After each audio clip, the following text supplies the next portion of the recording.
All right, this conversation is with Jared Larsen of OnX, and we talk about a wide spectrum of topics in here, including the most recent Exodus and OnX integration. Now you can go to OnX and check your trail cameras in the app. So we talk about that. We talk about using maps to find whitetails and some great observations he's had from hunting a bunch of states across the country for whitetails. So I hope you guys enjoyed this conversation. Here we go. Jared, welcome to the Exodus podcast. How's it going, man? Appreciate it, Jake. Yeah, pumped you guys wanted to have me on, and excited to talk a little bit about some future OnX, live OnX integrations with Exodus, some other things we got coming down the pipe, and whitetails at large. It's all I can think about right now. Yeah, for sure. Well, understandably, I mean, you just recapped. I guess you just finished a couple fun hunts. You went to Alaska. What'd you do there?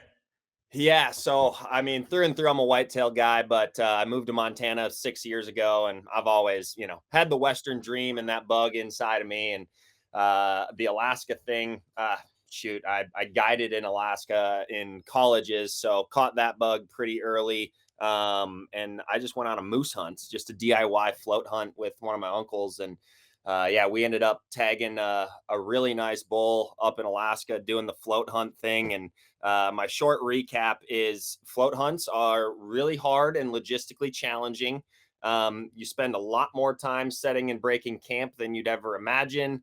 And the most difficult part is like once you float by it, it's gone forever. So like you better be confident that you are ready to move on from that area because there's no going back. But it was an unbelievable trip. Obviously, tagging a bull and taking one home is a cherry on top. But I just love the adventure, and I brought home Giardia, so that added to the story and the adventure. I thought might die, Well, I don't even know what that is. I don't even know what that is. Yeah, Giardia is it's basically a parasite that pretty much most critters carry.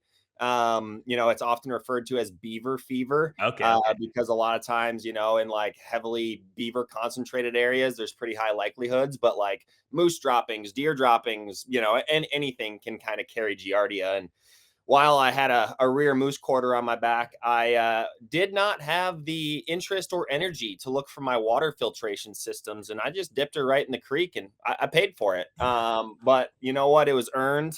So these little parasites living inside of me, they're welcome to stay for a little while longer. But we took some antibiotics, and we're on the up and up. Golly, man, that's crazy. No, that has to be a bucket list hunt for just about anyone to do any sort of trip in Alaska. And also, you ask most people, they're going to say an elk or a moose is their dream bucket list hunt, and that'd be cool just to be part of it. Yeah, you got to go for it. Start planning now, start saving a little bit of money. I mean, in all reality, if you're down to do the logistical legwork and the dozens of hours of sorting through the internet, trying to find a good transporter, or a good outfitter, or whatever it is you're after, it's so worth it. The adventure, even if you don't tag something, which I've been on some Alaska trips where I've come home empty-handed, they stick with you so much more so than any other place on the planet. Yeah, I have to imagine. And then you came back to Montana, and then what happened? I mean, you just had it's only October 5th, and I feel like you've had a heck of a year already. Yeah, I mean, we're pushing 300 pounds of meat in the freezer, so I have no room for any complaints. But yeah, I basically came back, worked for 3 days, and then my cousin and I took our annual elk trip here in Montana. It was riddled with adversity as well. We ended up rupturing our gas tank on the drive over to elk camp because some giant hunk of metal flew off of a semi in front of us, and so that burned about $1,000 in 2 days of our hunt. But got back after it, and so often is the case when you persevere through adversity and you stay persistent. We were rewarded. We had really just one day of real good elk hunting where we got into them, battled through a lot of rain and just dreary weather. But things really came together on, I think it was the 25th. We were in screaming bulls all morning, and my cousin got busted drawing back. And I was really, my goal was to call her in an elk because this will be her last year as a Montana resident. She's moving back to the Midwest. And so as things just go in the woods, ended up on a bull right at last light. And instead of coming to her with our calling setup, he made a big circle around her and ended up right pretty much in my lap. I mean, I had to close a little bit of distance to get a shot off, but shot him at the very, very last minute of daylight. And yeah, took home the best bull elk I've shot to date as well. You know, he's probably somewhere in the 260, 270. So he's Yeah. not a giant, but I could not have been more thrilled. And there is no better way to put 200 pounds of meat in your freezer than chasing elk around the mountains. Absolutely. No, that's awesome. Congratulations. And I guess we kind of jumped into this right away, but why don't you just take a chance to introduce who you are in case people don't know? I take it for granted that we've talked enough that there's a lot of people who maybe don't know who you are. Oh, I would imagine most of these people don't know who I am. Yeah, so I grew up in Wisconsin as a whitetail and turkey and waterfowl hunter.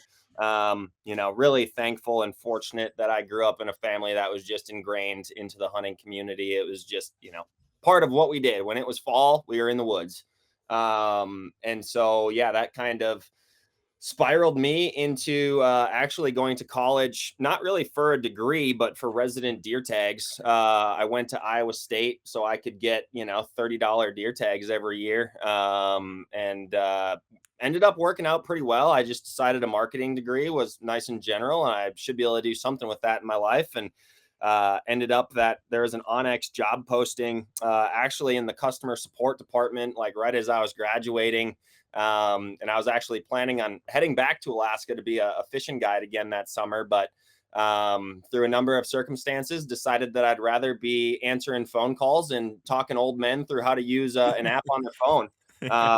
And thankfully, I only had to endure customer support for 9 months because that was a lot of long phone calls. But it was great experience, and no better way to learn the product Yeah. and learn our customer than being on the front lines with them.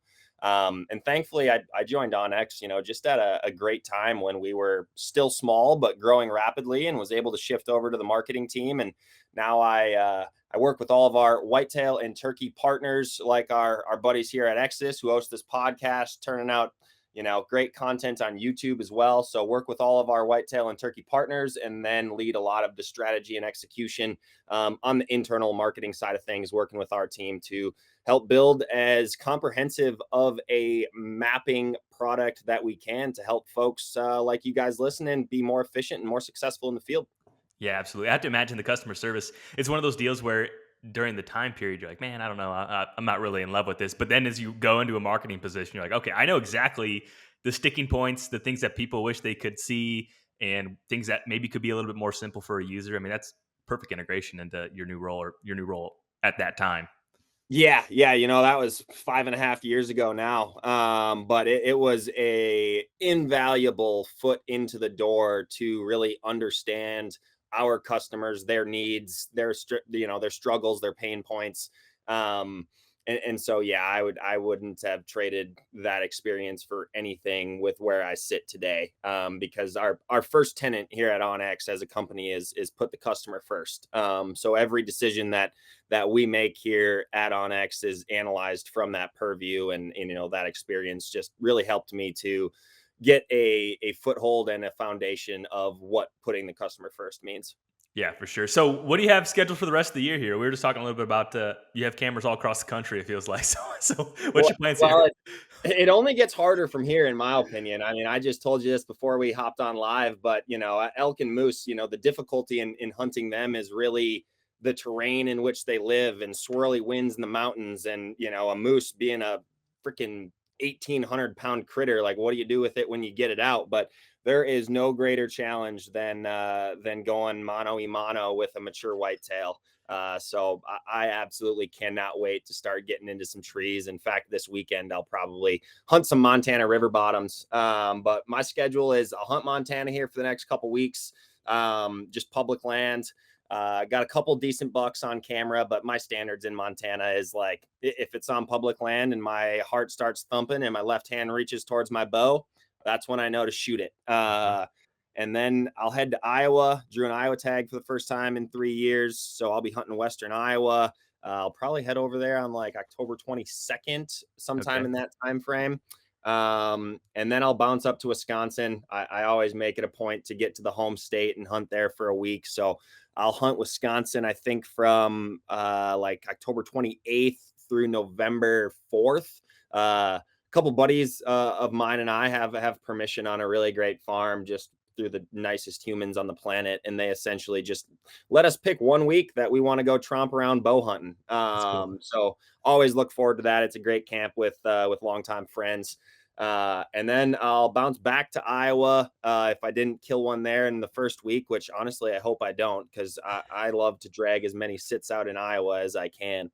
And then after Iowa, I'll head down to Kansas, drew my first Kansas tag, which honestly went about in a really silly way. I think I had 4 Kansas points or something, like You're way the reason more. for point creep here.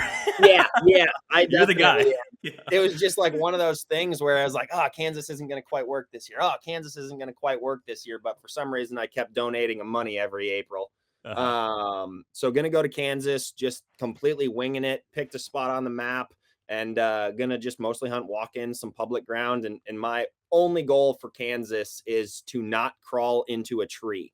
I really want to Interesting. try to kill one from the ground. Okay. I got like a heads up decoy. I just ordered a Montana decoy. I've been flirting with the idea of like, either getting like a Primos decoy, or if I really want to drop some money, a Dave Smith. I don't know. I really want to kill something over a decoy. Okay. Um, it's something I've dabbled with a little bit in Iowa, just like the stationary sit over a decoy. But I just have not had the experiences that you see on TV, from the THP boys or the Heartland boys, Yeah. where it's just like a dream of a buck coming into a decoy. So I'm going to try to check that off the list this year. And to be honest with you, like, if a 2.5-year-old comes in just hot, mad, and bothered, he might regret it. So, yeah, we're just gonna go to Kansas with an open mind, have fun, and just try a completely new style of hunting. And then I'm trying to find a way to get to Missouri in December. I've done very little late season hunting for whitetails as compared to October and November. I've certainly done some sitting in December and January, but never really with the sole focus of like, all right, I'm going to really try to find a mature buck in the late season. So going to try to figure out, something in that southern Midwest, upper South region, where I can go see if I can just get absolutely whooped for a week hunting that food to bed late season pattern and see what happens. So that's pretty much my whitetail plans for this year. Well, that's a lot. Yeah. Iowa, Wisconsin, Missouri, possibly in Kansas. I mean, that's basically the hat trick and then plus one as far as it Yeah, goes for whitetail hunting. I'm pumped for it, man. And as I'm sure you and a lot of these listeners experience after Thanksgiving, it gets to be kind of I hate when people is like, "Oh, I'm grinding it out." It's a grind, because if it's a grind, man, like, What do are you doing? something different. Find Yeah. a way to have a little bit more fun. Yeah. But as all of on sit 30 or whatever it is for any individual, it does become pretty difficult to stay the course and stay focused. But if you get to that point in the season, just know that you are one of very few that has the luxury to be in a tree that often. That's absolutely true. Yeah. And I always go back to the season goes by so fast. So fast. We wait for it all year. We sit and wait, and not really sit and wait, but we're waiting maybe not so patiently all year. And then the next thing you know, it's the end of November and you're just like, what happened? Where'd it go?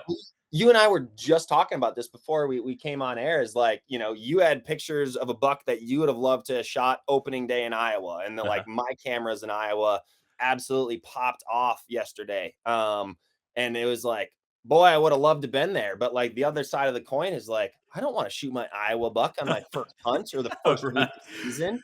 Yeah. It's like you wait 3, 4, 5 years to get that tag, and it can be over just like that, which if that's how it goes, I'm not going to pass the shot up, but at the same time, I'd way rather shoot one on the last day than the first day.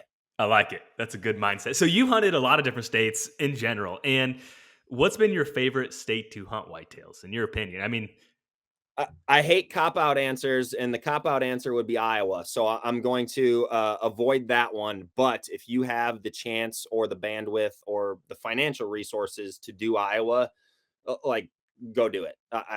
The amount of good bucks and just the amount of deer in general that you see in that state. I mean, I've hunted a fair amount of public ground and private ground in Iowa and just had so many great hunts. But I'm going to go with Oklahoma. Mm. It is a state I've only hunted one time. It was back in 2019. I flew into Oklahoma City and pretty much drove most of the way across the state and ended up hunting along the Canadian River. Um, but Oklahoma is just so diverse in its landscapes. I mean, driving across that state, it felt like, at times I was in Missouri, at times I could have been in Wisconsin, and then like where I ended up hunting, it was like this might be Texas. Yeah. And so like it was just really cool to see the diversity of landscape. I saw a pile of deer. I actually ended up shooting a buck that was rough aged at 4.5. He didn't have much headgear on him.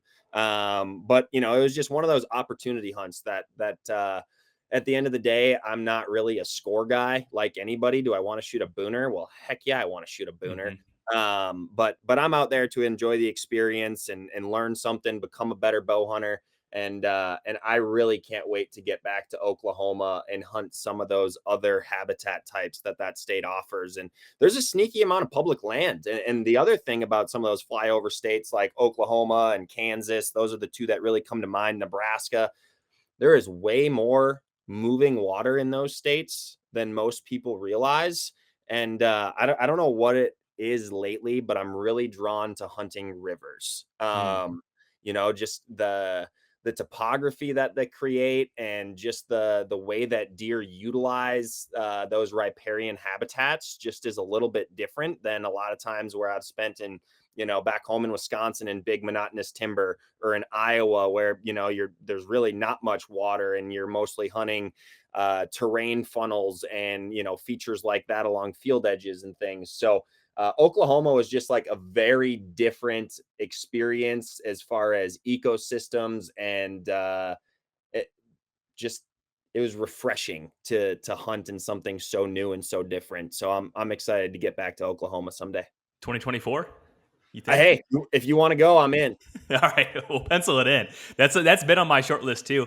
I just want to see different areas, and to your point, I think we all kind of just lump states into whatever we think, what comes to mind. And to your point, states are so diverse throughout. I mean, take Illinois, go to the very north part and go to the very south part, and it looks like two completely different states. I mean, it's a And long I state to hunted begin with. I hunted Southern Illinois last year. Totally got my butt kicked. I mean, shoot, I mean, I'm not sure I've ever been whooped so bad in the whitetail woods in my life, but it was super cool country in Southern Illinois. Again, like there's a lot of moving water down there and way more terrain than I anticipated. Yeah, couldn't agree more on just pick a state and go see something new. Yeah, for sure. Well, everyone probably has their plans now, and now they're just trying to make the most of what they've already etched into their schedule. And there's a lot of cool things going on with Onyx right now, and in association with Exodus too. So, what has been on the Onyx short list of projects here that has recently just got released? Well, Exodus has been at the top of it, as you know. Trail camera integration is kind of the big thing that we've been hard at work here at OnX. And so what we are doing is, if you have an Exodus trail camera, you can now receive all of your cellular trail camera images straight to the Hunt app with one of the more simplistic integrations that we've ever built. Especially working with an outside brand, working with your guys' team to really stand this up.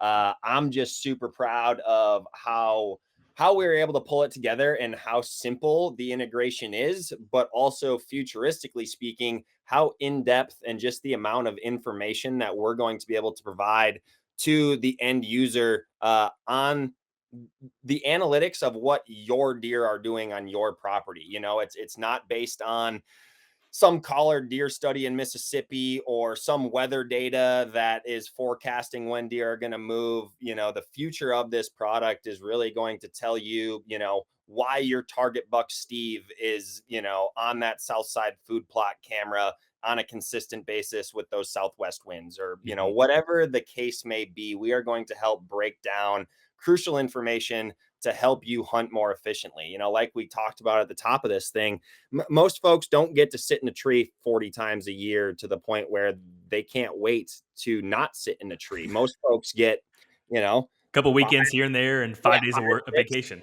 10 days to hunt. And so we know that it often takes far more than 5, 6, 7 hunts in order to catch up with a mature buck. So we want to do what we can for all of our customers to ensure that they're having their best seasons and putting themselves in the best spots to have an opportunity at a shot. But to dive a little bit more into that integration. So, I mean, if you have an Exodus trail camera with the Scout Tech app, which is, how you're receiving those cellular images, you can now simply just go into the menu of your Scout Tech app and connect to OnX, which you'll simply just have to log into your OnX account through the Scout Tech app.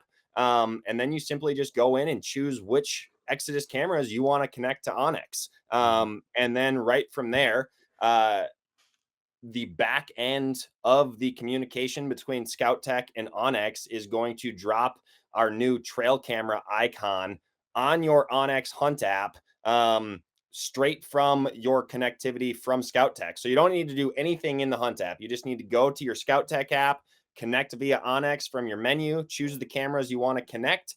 And then, you're going to need to give it a little bit of time for the two apps to sync up on the back end. But when you open your Hunt app the next time, you're going to have the new trail camera icon in your bottom nav. You can open that up and you'll see your Exodus cameras now appear in there. I have multiple Exoduses out. So like one of them I have is a Montana river bottom leaning tree. And like it took seconds in Yeah. order to populate inside of my Hunt app after I synced it up from the Scout Tech app.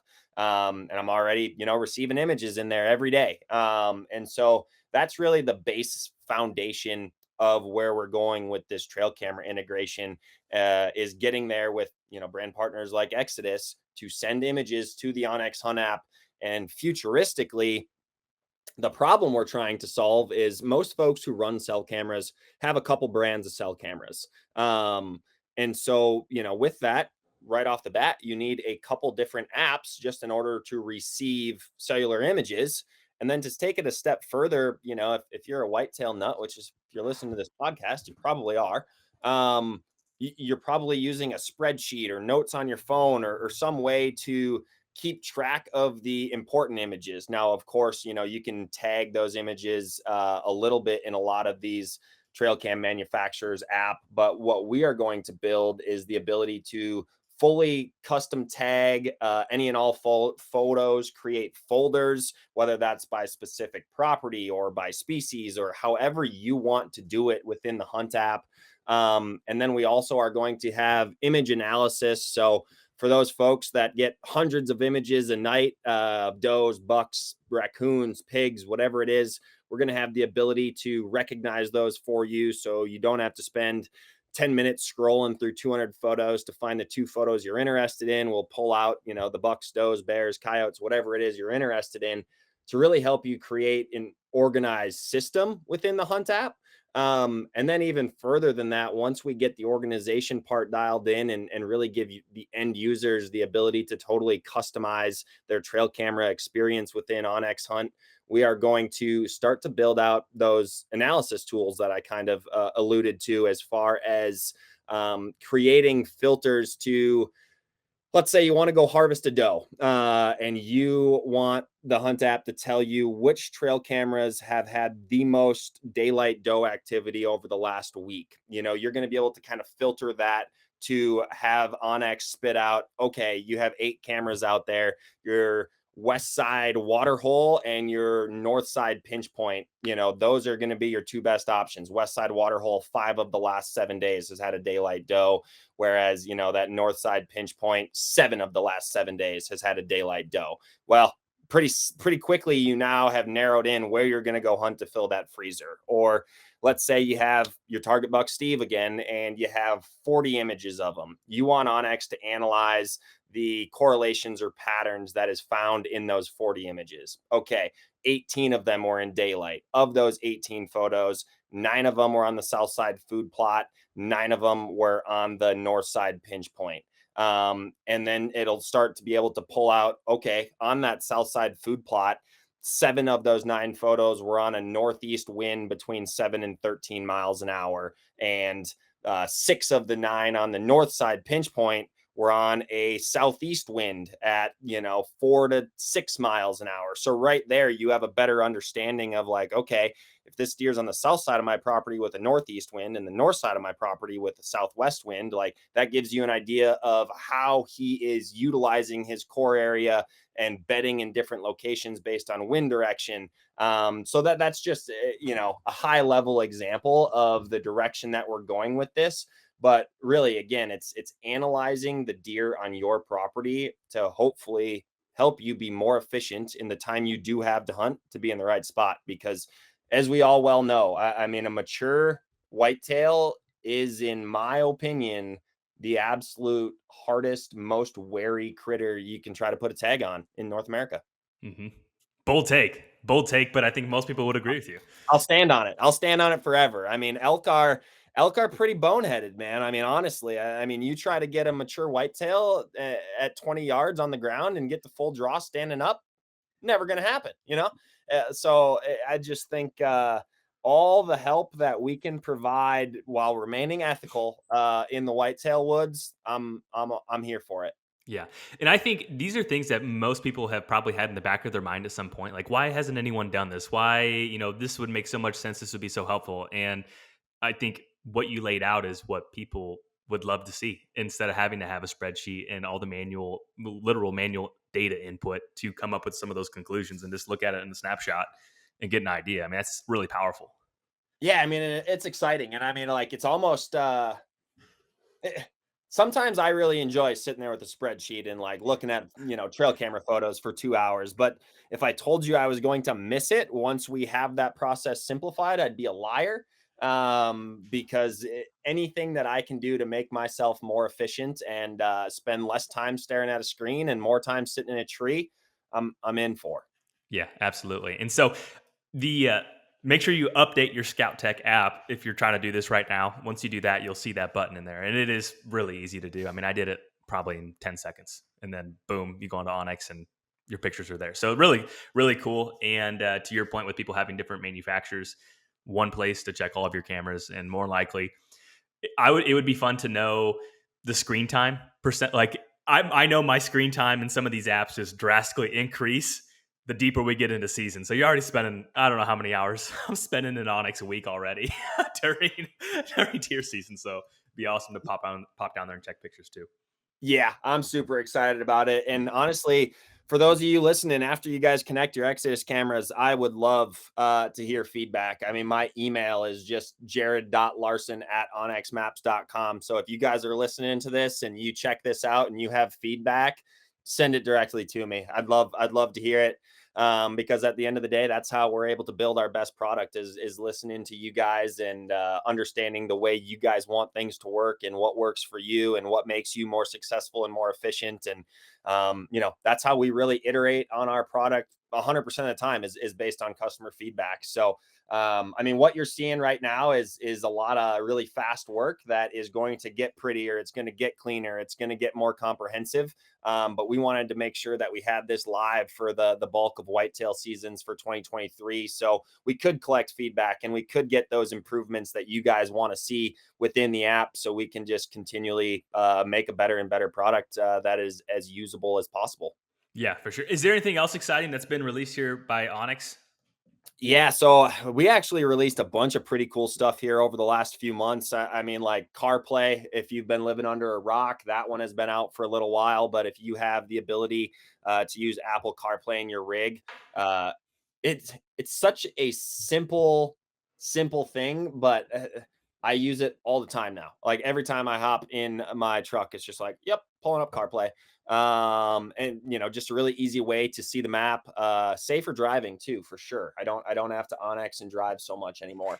So that's a cool one. New aerial image options. So we have a bunch of new aerial image options now within the app. So fully functional 3D on both iOS and Android has been there for a while, but we did just add 3D exaggeration inside of the mobile app. Mm. So that's rolling out. So that is basically, let's say you're hunting Kansas and there is, no topo lines on this 400 acre chunk you're hunting or whatever it is, you can use that elevation exaggeration, and it is going to blow up, those tiny little ditches or those swales or just those subtle terrain features that sometimes is impossible to see with topo or at times really difficult.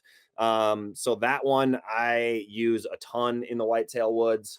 And then image on demand is another new aerial image option. So it is an additional purchase, but it is literally a custom aerial image. You have to go to onxmaps.com, log into our web map.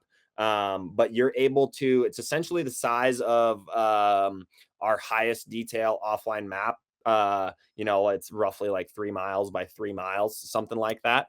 But you choose the exact area that you want to get your own custom aerial image, and then a satellite over the next 10 days based on weather conditions with cloud cover and all that jazz is going to take an image of that exact spot that you wanted it to and send it to you.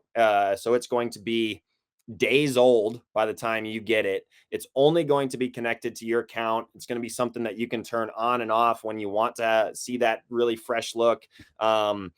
But just super cool if you have a property you're managing and you've done a bunch of timber stand improvement or created new food plots or something of that nature, and you want your map to reflect that.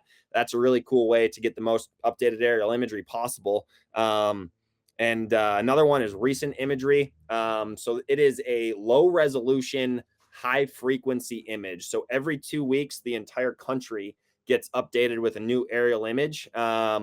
And you'll see it when you go check it out. When you flip on that recent imagery, the resolution quality of the aerial imagery is far, far less than what our base resolution is.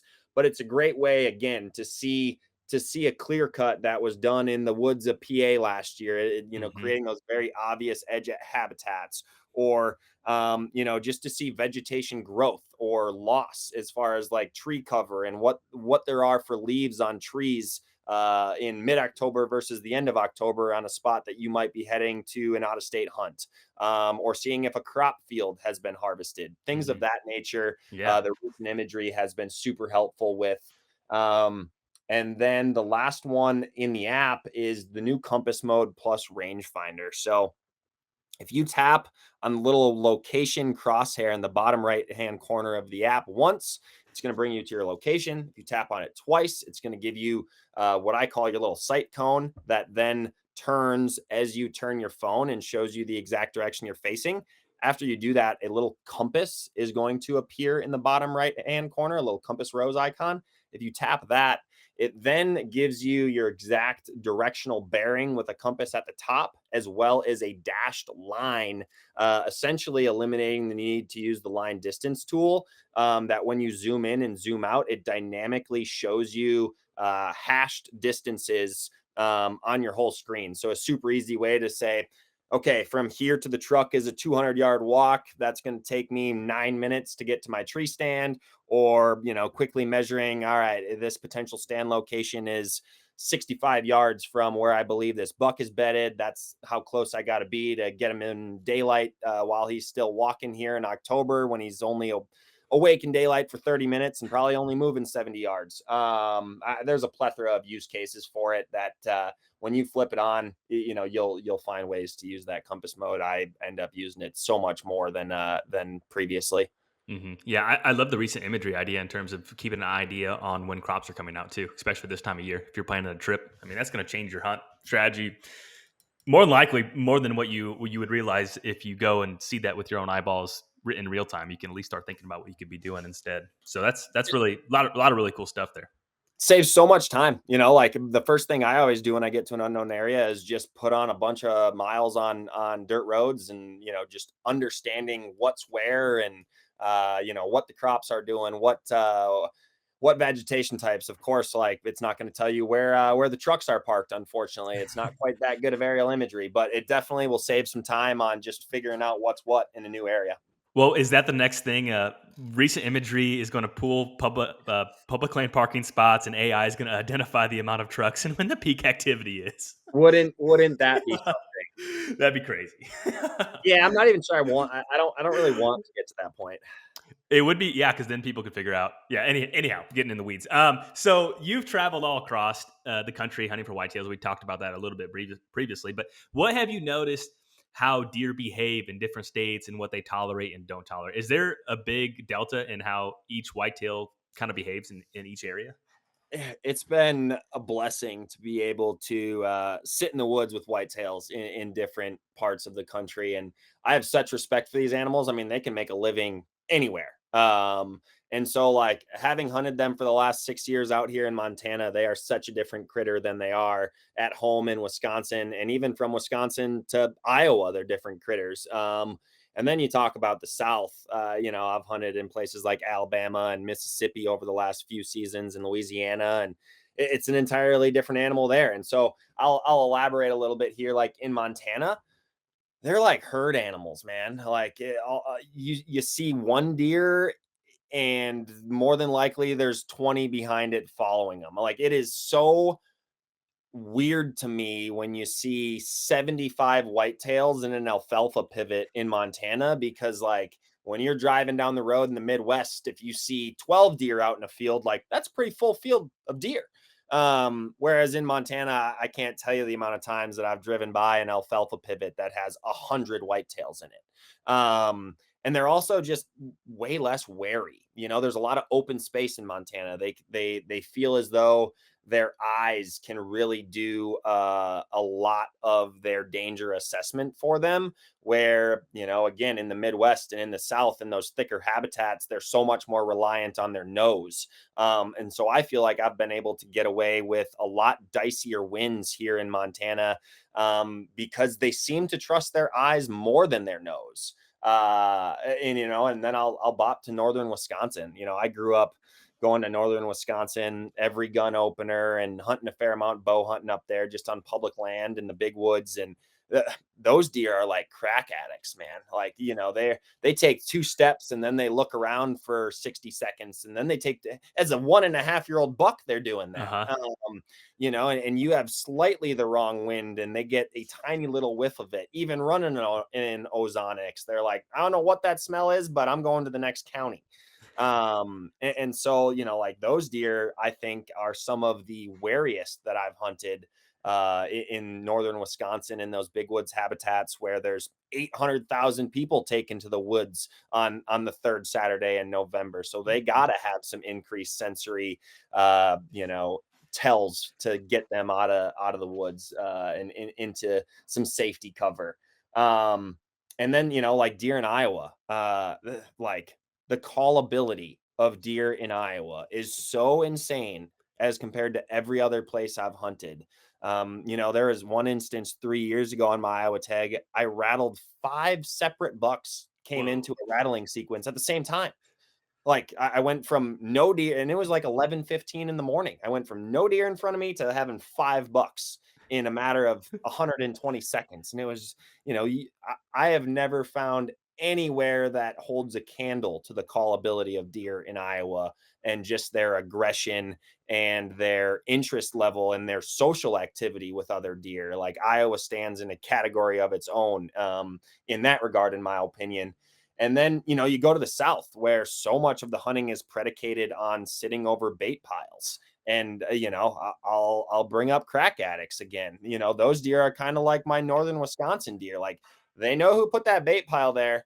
They know the dangers associated with it, but they're still going to come to it. But you better be standing bow in hand, well drawn, because they love to do the old head whip. So I mean, just hunting those deer in the South that are just much smaller bodied and much, I don't know, slinkier, and also just very alert, very aware. And I think that's what's really cool about whitetails, is the diversity of the individual deer based on where it lives. Hmm. Yeah, that is pretty fascinating. And have you tried calling in Montana? You would Oh think yeah. not doesn't work as well, or It does it? it's not Iowa. It works way better than Wisconsin. I would say rattling is definitely pretty effective in Montana. I would say the deer out here are they're more curious than aggressive is how I would maybe make the delineation between here and Iowa. You get a lot of deer that come running in to, I won't say a lot. You get deer that come running into a rattle sequence in Montana, but in Iowa, you rattle in a mature buck and he comes stomping. He's looking for you to kick your ass. Whereas in Montana, they kind of just like, in my experience, they run in, they look around for a minute, and they're like, all right, I'm like, there's no social activity to be had here. I'm going to be on my way. So, I mean, I love calling. I call in every state. I mean, I sat there and rattled my hands numb when I was in Mississippi hunting during the rut a couple of years ago. I didn't freaking see a single deer from calling down there. But I just think it's the most fun way to have a deer encounter. Yeah, it is thrilling when you rattle one in. You're like, wow, that really worked. I didn't, Yeah. it's always, you're always pleasantly surprised. And it's definitely really cool to see just how deer interact differently. But you've, given what you do for a living and the product that you work with, I wanted to ask what you think maybe most people overlook or don't consider when it comes to mapping for whitetails. Yeah, so a couple things that I would touch on is really understanding the terrain you're hunting and like why that terrain matters to deer. Um, so for instance, if you don't know how to really detailed read a topo map, go learn. I mean, there are hundreds of YouTube videos that walk you through that. And I'm pretty sure you guys have made Yeah, multiple YouTube videos on reading topography to understand deer movement and understanding what a funnel is, what a pinch point is, because those things are transferable whether you're hunting Mississippi, Montana, or Wisconsin. Deer utilize terrain in a very similar manner, and they understand what is going to keep them safe, what is going to keep them in favorable wind conditions, how the thermals work within that. And so that I would say is the biggest takeaway, being a map guy and being a whitetail guy, is just understanding that terrain. And one really useful feature within the OnX Hunt app to help depict and help you learn is the slope angle layer. I If love you that. go into I call it it, topo for dummies. yeah, 100%. It is. If you go into the land and access folder and flip on slope angle, it's going to illuminate different colors based on the degree of slope of any given piece of ground. And so if it's green, it's going to be pretty flat. If it's red, it's going to be steeper than steep. And so you can really utilize that and pair that with our topo map or our hybrid map to understand what the terrain is doing based on those topo lines. And so like a couple of my favorite terrain features to hunt is uh, right off of the leeward side of a saddle. Those deer are they know where the easiest point to cross a ridge is. It's always going to be in the saddle. And those saddles often lead to a little bit more mellow draws down down a creek draw, or down the mountain, or whatever it is. I love hunting the backside of saddles, catching those cruising bucks, especially during the rut. Another, I wrap it in with terrain, and I mentioned it earlier in the podcast here, is river bottoms. I have become in love with hunting river bottoms, and one big reason is because wind is so much more consistent when you have Mhm. moving water.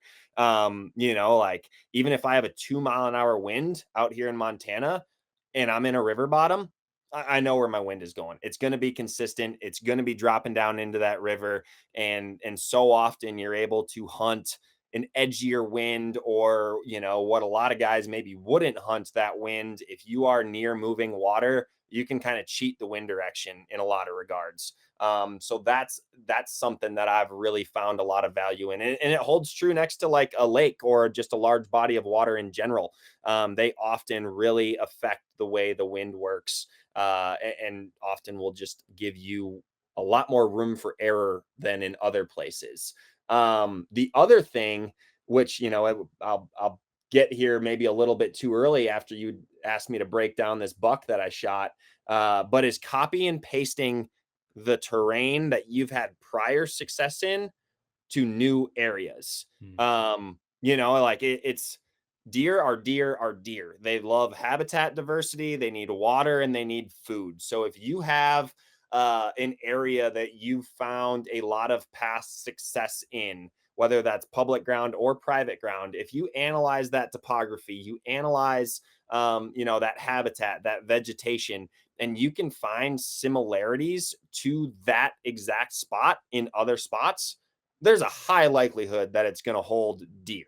And especially if you have a spot that holds mature bucks, more than likely, if you find similar terrain, similar vegetation, similar cover, holding hunting pressure similar, you're going to be able to utilize that past knowledge, that past success to create future success. Hmm. That's huge. I think that's such a great element, and I think everyone starts to naturally gravitate towards something that works for them. And for you, it's river bottoms.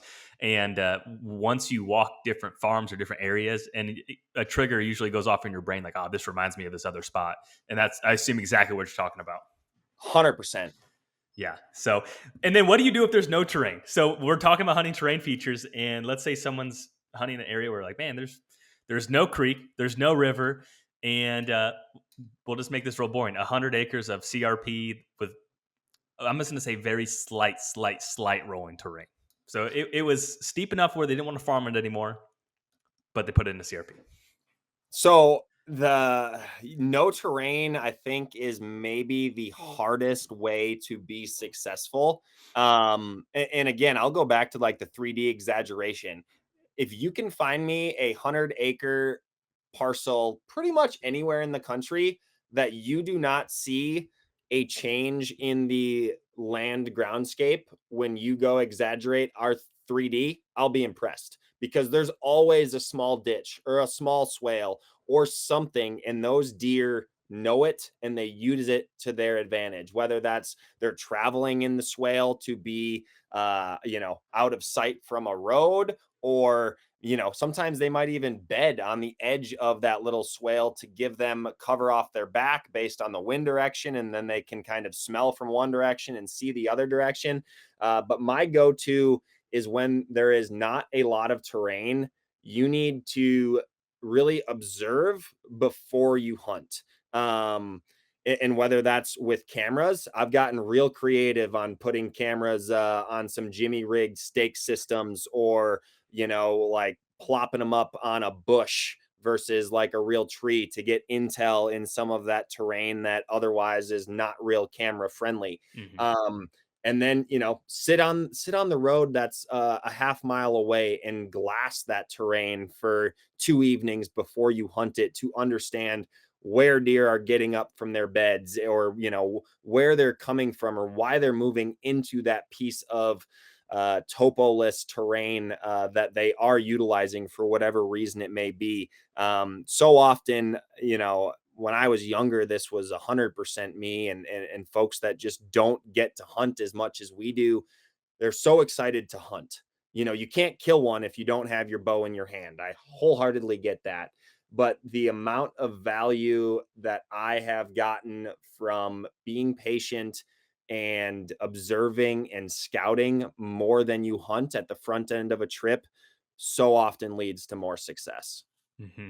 Yeah, hard to. Yeah, I think that's something that just becomes acquired the deeper you get into hunting, because I think there's a point where all these guys that have the persona of being really aggressive, they in the same breath they say, "Well, I watched for 2 or 3 nights and got an idea and then went in for the kill." But I think a lot of guys miss that step where they're like, "You got to be aggressive," and they Yeah, go in there with a machete 100%. rather And I than a mean, scabbard.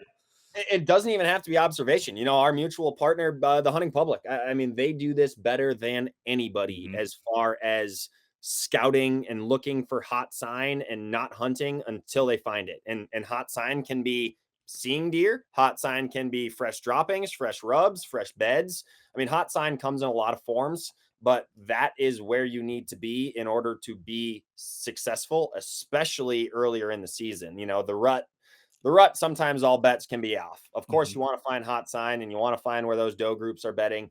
But especially, pre and post rut, finding that core area of where those deer are using is so imperative to being successful. And the best way to do that is either observing if you do have open country, or putting boots on the ground and ensuring that, you're very conscious of what your wind is doing when you are boots on the ground scouting. But you can't kill them if you're not in the right area. 100%. So let's talk about a river bottom buck that you tagged in the past. I want to hear what drew you into that area and just a kind of a quick synopsis of the story. Yeah, so that buck, there's actually a long-winded story on that buck, so I'll try to keep it short. But basically, it was just a chunk of public not too far from a spot that I've hunted many, many times and killed a couple other public land bucks off of. But I did that copy and paste trick with the OnX Hunt app. It basically really monotonous ponderosa pines for the large majority of this chunk of public ground, with just a few seasonal ditches that, during spring runoff, those ditches will fill with water. That kind of creates these small little aspen stand habitats within these ponderosa pines just because they're seasonally wet. And so it took me maybe 2 years of hunting this one particular piece of public to finally like figure out like where these deer were using this piece of property, because there was a ton of deer sign, but again, just the all the monotonous ponderosa pines, I was really struggling to get into the spot. Because obviously, with a bow, if you're not within 50 yards of the spot, you're out of the game.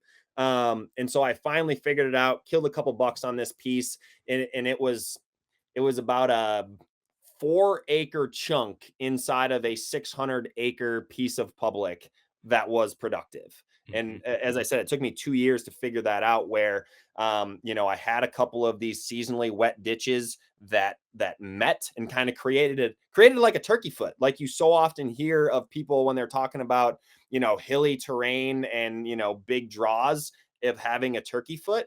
Well, this was exactly that, but on like a 4 feet of topo elevation scale. It kind of like multiple ditches that ran together, and then it created just this small little aspen stand within a much larger block of ponderosa pines. And those deer, bucks in particular, were using that as a little bedroom. And so, I love hunting that spot, but it's about a 2 mile walk in, and it's just arduous to get to. I got to cross a river.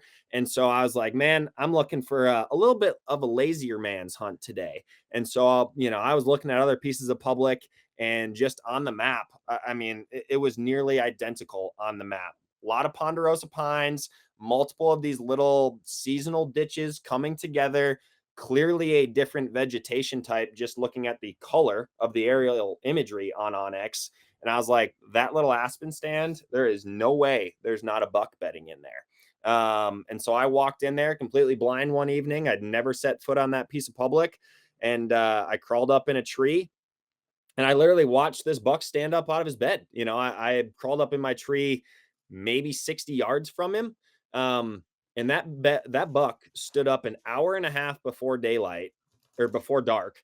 Um, and it took him almost an hour to move 20 yards to get Whoa. within bow range of me. Jeez. It was insane how Which slow. felt like an eternity at that point. I mean, I cannot tell you how many times I flipped back and forth of like, am I going to shoot him? Am I not going to shoot him? I just had too much time to look at him. Because he was at 60 and 50 yards for the better part of an hour. And, he would take a couple bites to eat and scratch his back with his antlers and look around and feed a little bit more. And, finally he came into bow range and got to about 30 yards. And I'd watched him too long. I was like, this has been way too awesome of an experience. I'm going to hang this deer on my wall for the rest of my life, and I'm going to remember this. And so I did. I ended up making a great shot on him. He didn't go far, but the interesting part of that buck is while I was quartering him, because it wasn't a 2 mile walk in there, but it was about a half-mile walk in there, so I wasn't dragging him. But while I was quartering him, I actually had a mountain lion sneak up within 3 feet of me. 3 feet. Oh my I did gosh. I was literally straddling the deer. I had all 4 quarters off and in game bags, and I was working on detaching the head. And so I literally had my Havalon like in the deer's eyeball, like cutting out the eyeball.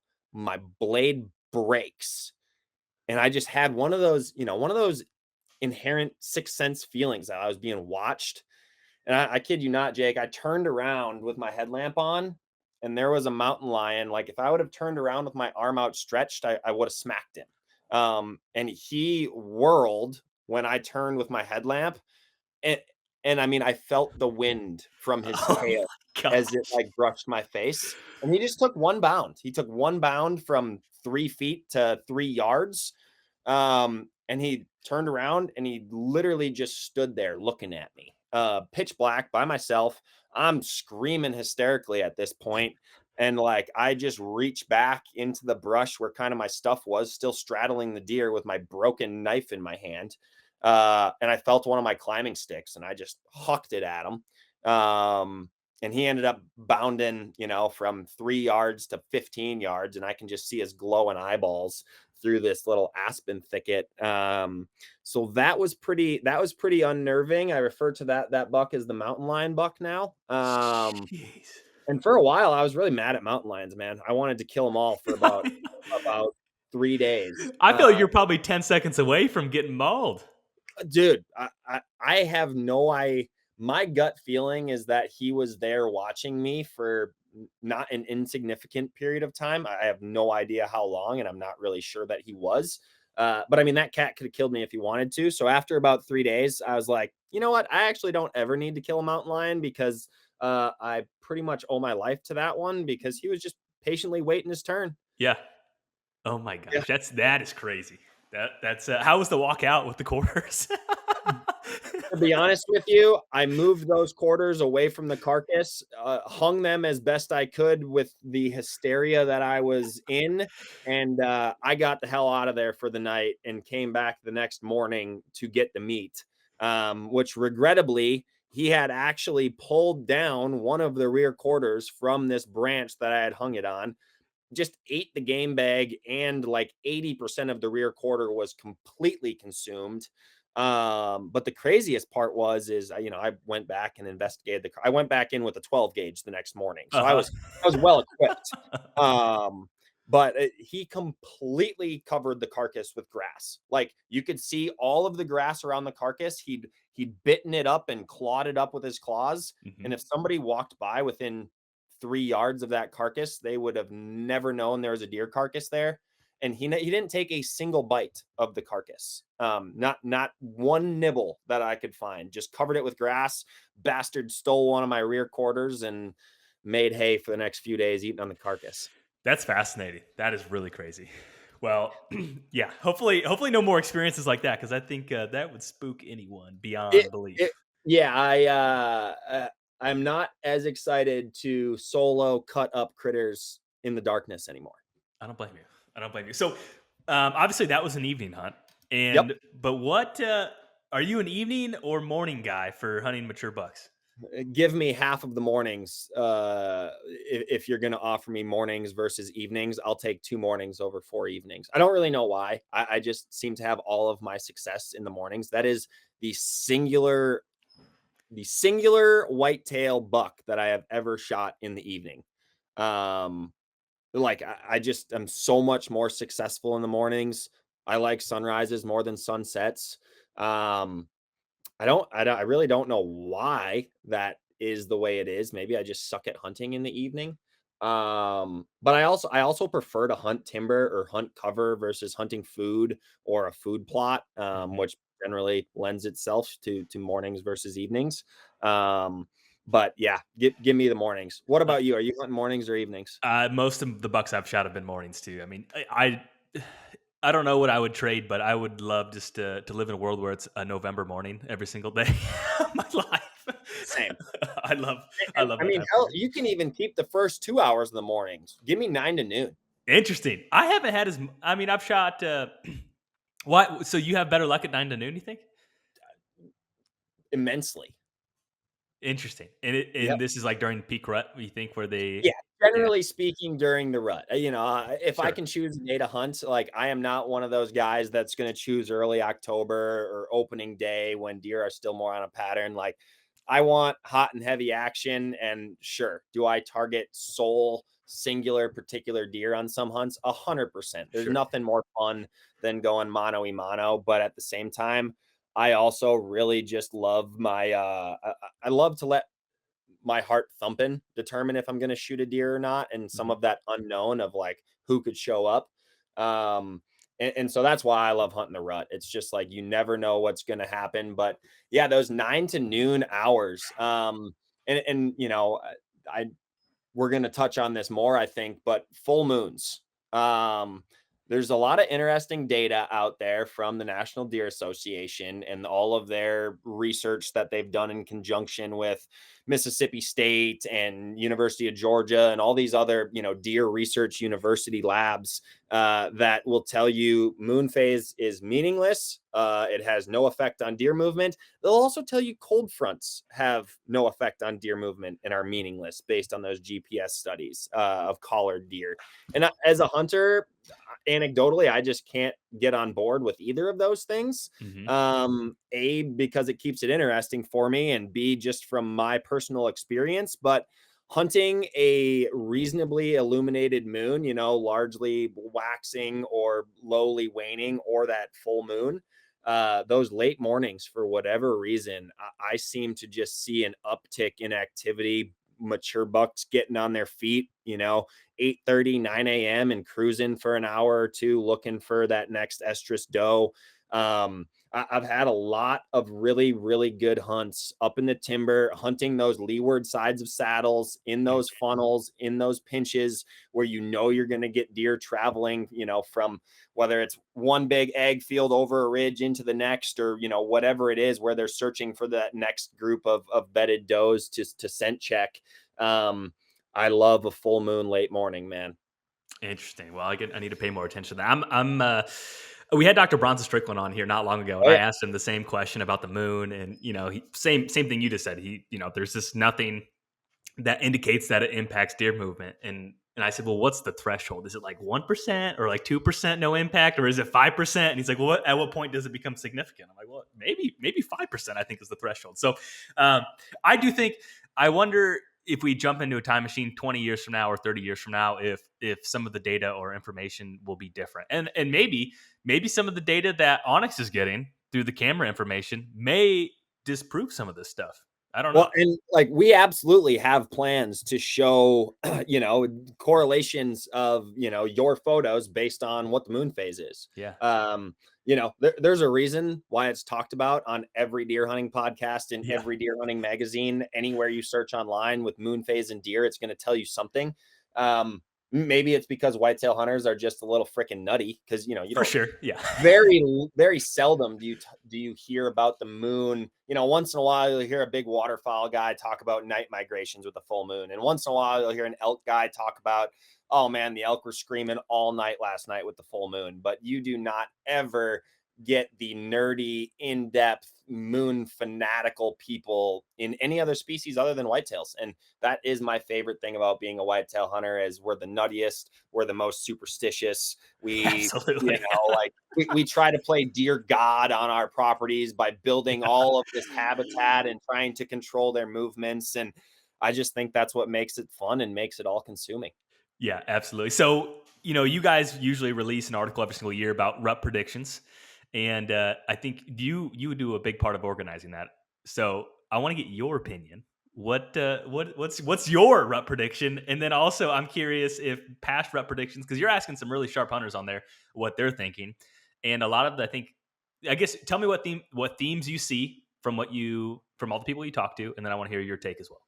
Yeah, so I mean the themes. Shoot, Jake, we asked you on your opinions on rut predictions Well, no, this no year. one should listen to me. So Well, everyone else listen to. that is not true, because the theme is November 7th, man. Like if you and unfortunately that just goes straight back to the record books, and November Mhm. 7th has more entries for date killed of record book deer than any other day, by quite a few entries, if I'm not mistaken. Yeah, 7th and 8th. Yeah, and so it's like those 2 days are always heralded as like, I need to be in my tree on that day. But I'll go back to a lot of the guys that are hunting a particular deer. They don't even like hunting the rut. They're No. like, forget the rut. I don't want the rut. I don't want the rut to come. I want the rut to just not exist, because hunting a sole individual buck during the rut is very, very difficult. So like Folks like Jeff Eltoff at Love the Grind, they have a bunch of properties in Buffalo County, Wisconsin, and those dudes are fanatical about managing properties and running cameras. And that was his answer. Forget about November. Like, give me October, give me the pre-rut when those bucks are laying down scrapes and, claiming territory. He's like, give me that time with a little cold front over any other time of year. And then you got a lot of guys in Iowa. A lot of guys in Iowa say early October as well, just because they are hunting a particular deer. That deer's more patternable. He hasn't been pressured. He doesn't care about does. He's going to be on some type of food to bed. So those answers were popular. But getting back to the rut in and of itself, the first couple days of November have always been popular answers, like November 3rd and 4th. Because you do get those first mature bucks really seeking, really running, really covering far more than their general home range, looking for those first estrus does. And then you get a lot of people saying the tail end of the rut, that November 18, 19, 20, a lot of the does have been bred. It's potentially coming into a second estrus cycle for the really early does that maybe didn't get bred. And anecdotally, I've experienced a lot of that too in that later November time frame. You don't see nearly as many deer, but when you do see a buck, it's generally a fairly mature deer on his feet. So those would be, I would say, the two big patterns is those first couple days of November when a mature buck is going to be really seeking, be in a tree November 7th and 8th. That's simple. Like, if you got to quit your job or whatever, get it done. And then the tail end of the rut. It's often so hard to hunt just because you've probably spent a lot of time in the tree, maybe getting a little burnt out. Those early mornings are a little tougher. Although no daylight savings this year, it's been deleted. So like is that a real thing? Yeah, I'm pretty sure. I'm pretty sure that we are not going to fall back this year. Oh my gosh. So we're not going to have to get up earlier, which is like a godsend. I have to Google this right now. This is brand new news to me. I was just told this by a buddy, but I'm pretty sure that that's a real thing. I hope your Google search does not debunk. In 2022, the U.S. Senate unanimously approved the Sunshine Protection Act, a bill that would make daylight savings time permanent starting in 2023. So does that mean there would be no fallback? This is beyond my scope, but we're not talking about deer anymore. We're talking about U.S. policy, so I don't know. Well, it's out of my scope as well, but that's how I understood it, is that we will not be falling back anymore at the end of October or early November. So we're all going to get to sleep more. Interesting. Well, that's pretty dynamic. Incredible. I was thinking that last night because I got to my stand pretty early, and I was already thinking of post daylight. When we fall back, I'm like here an hour early, and which is fine. But that's interesting. So when are you? Okay, so let's say when are you taking your quote unquote vacation time to hunt the rut? Because I know you're bouncing around, but let's say, all right, I'm your HR now, and I said, Jared, you can only pick 1 week. When and where are you going? November 3rd is my favorite day. I've had a lot of personal success on November 3rd. I think I've shot 2 or 3 bucks on the 3rd. I vividly remember missing what would be my biggest buck on November 3rd. That one still stings every day. And there's just something about those first couple days of sweet November that once it's here, I just have no ability to control myself to do anything but be in a tree. I know. Yeah. It's turn into the most selfish version of yourself in the month of November. And then the other, I do really love hunting Thanksgiving or right around that time. I think it's more nostalgic just because it's always kind of been tradition, before Thanksgiving dinner, go out, have a morning deer hunt. And I've never killed a buck on Thanksgiving. I've had some really good encounters, but again, I think it holds to, mature bucks really searching for that last estrus doe. And they're on their feet a little bit more than younger bucks at that time. They still aren't really keyed in on food like younger bucks are. So I'd say November 3rd, and I'll follow up with a little bit out of the box and say hunting or right around Thanksgiving there. Okay, I like it. So I have some bad news. Clocks will fall back 1 hour at 2 a.m. local time, Sunday, November 5th, 2023. Shut up. So it's not true? I don't think so. And they said it's expected to not change in 2024 too. So you tell your buddy that he's the worst news of the week. Yeah, no extra sleep. So get your 5-hour energy stocked up for November. That is the worst, Jake. I was like, man, they've talked about it. There's the article I'm on here now. There's a bunch of It's news so around it. worthless. I Yeah. think daylight savings is just the stupidest thing. Well, you better call your local politician. Say you, say Yeah, you. I'm You gonna want write in. I'm gonna write in for the deer hunters of the world. That's hilarious. Well, I tell you what, I really appreciate your time here, Jared, and I think there's some really great things, key takeaways, and I would encourage anyone that has an Exodus camera and has an OnX subscription, uh, get this thing rocking and rolling and check out what you guys have built. It's really cool. And is there anything else that you want to plug or share before we go on to the next part of our day? I'm gonna plug your guys' YouTube channel. The Exodus YouTube is some of the most valuable whitetail educational content you can find. You guys do a fantastic job of helping educate people on understanding topography and how deer use them, or even understanding on how to set up your trail cameras to get better photos, more photos. And sometimes, I'm actually writing an article on this as we speak. Is forget about looking at the deer in your trail camera photos. Of course, like we all love it when a mature buck shows up, but like one thing I've been noticing on my trail cameras lately, every night there's sparring going on. Every Mm-hmm. single night, some young deer are sparring. And I have never really thought to rattle on October 3rd. But I can Mm-hmm. tell you when I go hunting this weekend, I'm going to rattle and I'm going to see what happens because, like, with that amount of sparring, there's always a group of bucks in the next photo after the sparring. Not always, but on a lot of my cameras, it's like a group of deer are now in that area after that sparring photo.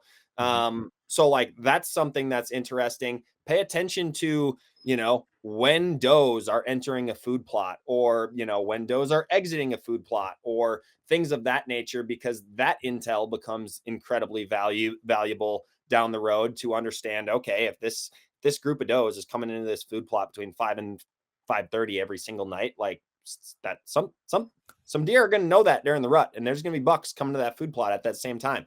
And so really just analyzing beyond the photo in trail cameras is something that I've really started to do more and be more interested in, to pull out more of those correlations and be more successful. But yeah, I can't thank you guys enough for having me on here. I'm super pumped about the partnership that Exodus and OnX has built. My last plug is, if you are an OnX Hunt Elite member, Exodus is kicking you guys 25% off everything at their website. So if you're not elite already, become elite. It's going to save you money on the best cameras that money can buy. Absolutely. Well, and where can people, your email, you shared that, and then where can people follow along your season? Because I'm excited to see how these states treat you. Yeah, no, Jared C. Larsen, JaredClarsen on Instagram. Again, yeah, my email is Jared with an EN at onxmaps.com. I'd love to hear feedback on if any of the things that Jake and I talked about work for you, or product feedback on OnX, or if you want to send me a picture of a deer you shoot, that would also tickle me to death. So yeah, would love to hear from you guys on if this was helpful, and how we can build a better product here at OnX to help you guys find more success. So Jake, appreciate you and everything that you guys do over there at Exodus. Keep doing it. You guys are doing unbelievable work. The Rival and the Render are a couple of my favorite cameras I can put in the woods. Awesome. Certainly appreciate it, Jared. Good luck. Appreciate it. You too.